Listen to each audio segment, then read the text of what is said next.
ముంబై నటి కాదంబరి జత్వానీ కేసులో మరొక కీలక మలుపు చోటు చేసుకుంది. ఆమె తనను అక్రమంగా అరెస్టు చేసి విచారణలో భాగంగా వేధించారు అని చెప్పి ముగ్గురు ఐపీఎస్ అధికారుల మీద ఫిర్యాదు చేసిన విషయం అందరికీ తెలిసిందే. అలాగే వీళ్ళని ప్రభుత్వం సస్పెండ్ చేసిన విషయం కూడా తెలిసిందే.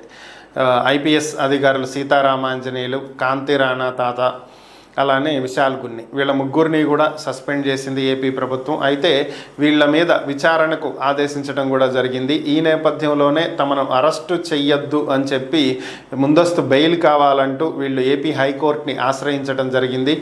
ఈ కేసుల్ని విచారించినటువంటి ఏపీ హైకోర్టు ఐపీఎస్ అధికారి విశాల్ గున్ని మీద ఎటువంటి చర్యలు చేపట్టవద్దని, అక్టోబర్ 1వ తేదీ వరకు ఆయన మీద చర్యలు తీసుకోవద్దంటూ ఏపీ పోలీస్ శాఖను ఆదేశించడం జరిగింది.